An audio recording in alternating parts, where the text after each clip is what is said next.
Hello everyone, मेरा नाम Sachin Rathore and friends, आज की वीडियो में हम लोग model helping verbs ought to और ought to have के बारे में बात करने वाले हैं।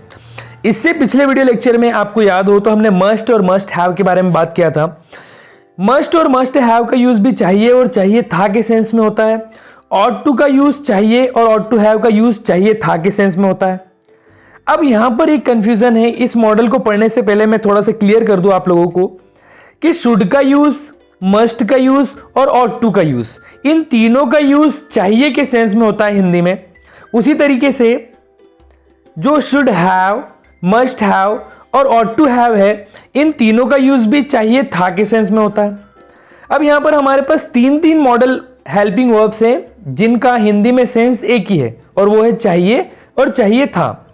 लेकिन तीनों का यूज करने का, जो हम तीनों को यूज करते हैं, उन तीनों को यूज करने का तरीका अलग अलग है। ये यहां पर समझने वाली बात है। जैसे हमने पढ़ा था कि मस्ट का यूज हम करते हैं जब कोई जरूरी बात हो, कंपल्शन की बात हो, तब हम क्या लगाते हैं, मस्ट। शुड नॉर्मल केसेस में हम किसका यूज करते हैं, कोई काम करना चाहिए का सेंस हो तो हम शुड का यूज करते हैं। और यहां पर आज हम पढ़ रहे हैं ought to और ought to have।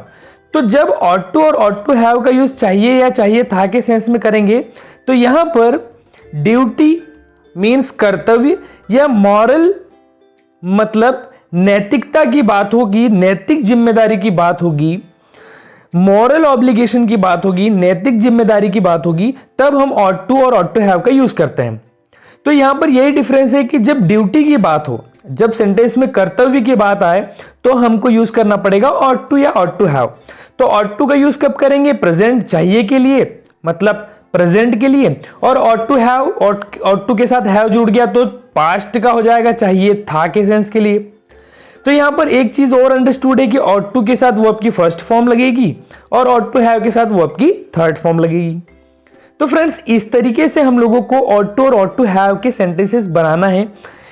किस कंडीशन में, कर्तव्य मींस ड्यूटी हो हमारी, कोई ऐसा काम जो करना ही चाहिए, जो हमारा कर्तव्य है या हमारी नैतिक जिम्मेदारी है, जिसको करना हमारी जिम्मेदारी हो या हमारा कर्तव्य हो, उस केस में हम ought to और ought to have का यूज करेंगे। प्रेजेंट में ought to और पास्ट के लिए ought to have। कुछ सेंटेंसेस देखते हैं, उससे समझ में आएगा। ought to की बात करें, ought to का यूज चाहिए, कर्तव्य या नैतिक जिम्मेदारी के सेंस में, उसे यहां आना चाहिए। अब आप यहां पर समझिए कि उसे यहां आना चाहिए तो सेंटेंस बनेगा he ought to come here। लेकिन सेंटेंस आप कहेंगे सर ऐसा भी बन सकता है he should come here या he must come here। लेकिन तीनों ही सिचुएशन में यहां पर फर्क यह है कि ought to होगा तो यहां पर कर्तव्य, ड्यूटी या मॉरल ऑब्लिगेशन की बात होगी, और मस्ट आ जाएगा तो जरूरी का सेंस आ जाएगा, कंपल्शन की बात होगी। तो यहां पर सेंटेंस बोला हमने कि उसे यहां आना चाहिए, तो यहां पर he ought to come here मतलब उसे यहां आना ही चाहिए, उसका कर्तव्य है, उसकी ड्यूटी है। मान लीजिए कोई ऑफिस में कोई कलीग है या कोई व्यक्ति है जिसे ऑफिस आना चाहिए, हम यदि कह रहे हैं तो ये उसका कर्तव्य, उसकी ड्यूटी है डेली वहां पर आना। सो ही ought to come here, ये सेंस निकलेगा यहां पर ड्यूटी वाला। तुम्हें स्कूल जाना चाहिए, ये तो ड्यूटी है ना आपकी, भाई आपको स्कूल जाना चाहिए, आपको रोज स्कूल जाना चाहिए, you ought to go to school daily। यदि हम इस तरीके से कह रहे हैं तो ये हमारा एक स्टूडेंट का, एक विद्यार्थी की क्या है, कर्तव्य है, उसका मॉरल ऑब्लिगेशन है, मॉरल है उसका, उसका बोल सकते हैं उसको डेली ही जाना होगा स्कूल। सो यहां पर क्या बात आ रही है, कर्तव्य की, इसलिए हम क्या लगा देंगे, ought to। So I hope आप समझ पा रहे हैं। कुछ और सेंटेंस लेते हैं, जैसे हमें हमारे माता पिता का आदर करना चाहिए, हमें हमारे माता पिता का आदर करना चाहिए। We ought to respect our parents, we ought to respect our parents। तो इस कंडीशन में क्या हो रहा है, ये तो हमारा कर्तव्य है ना, हमारे टीचर्स का, हमारे एल्डर्स का रिस्पेक्ट करना, ये तो हमारा कर्तव्य है। छोटों का कर्तव्य होता है बड़ों का आदर करना। तो आदर करने की बात आ जाए, कर्तव्य की बात आ जाएगी तो हम क्या लगा देंगे, ought to। तुम्हें यह करना चाहिए, भाई ये आपका कर्तव्य है, जो काम हम करने के लिए बोल रहे हैं किसी को, तो ये तुम्हारा कर्तव्य है, तुम्हें करना चाहिए।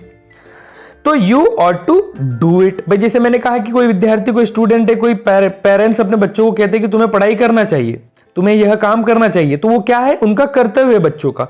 स्टूडेंट्स के कर्तव्य क्या है, स्टडी करना, you ought to do it, तुम्हें यह करना चाहिए।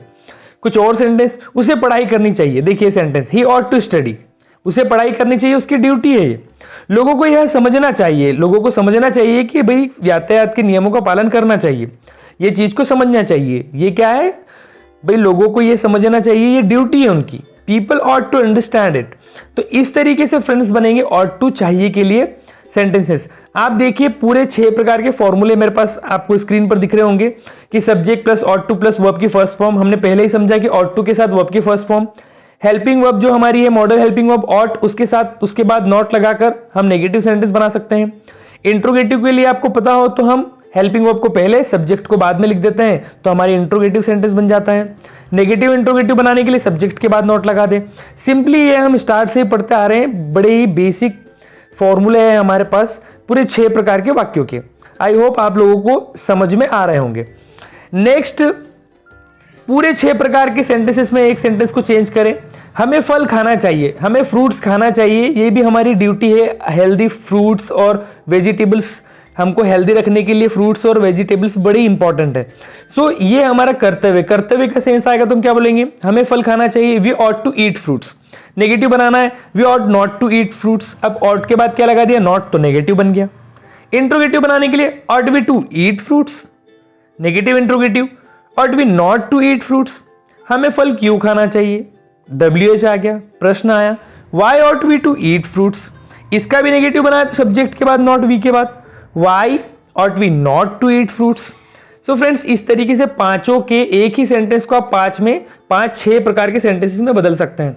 ये मैं हमेशा कहता हूं मेरे स्टूडेंट्स को कि ये बड़ा ही एक अच्छा प्रैक्टिस के लिए हमारे लिए हो सकता है कि आप जब प्रैक्टिस करें तो इस चीज का यूज कर सकते हैं, इस टेक्निक का यूज कर सकते हैं कि एक सेंटेंस को पूरे 5-6 प्रकार के सेंटेंसेस में बदलने की कोशिश करें। इससे प्रैक्टिस बहुत अच्छी हो जाएगी आपकी। ओके, सो नेक्स्ट हमारा है ऑट टू हैव, चाहिए था। सेम है एज इट इज, कर्तव्य के लिए यूज करेंगे, ड्यूटी के लिए, मॉरल ऑब्लिगेशन के लिए यूज करेंगे, पर कहां पर, पास्ट के लिए। हैव लग गया, इसके साथ साथ वर्ब की थर्ड फॉर्म आ जाएगी। बाकी एज इट इज है सारी चीजें। उसे तुमसे बात करना चाहिए था, उसकी ड्यूटी थी भाई, उसका कर्तव्य था कि तुम्हें उसे तुमसे बात करना चाहिए। He ought to have talked to you. Okay, talk की थर्ड फॉर्म लगेगी talked. So he ought to have talked to you.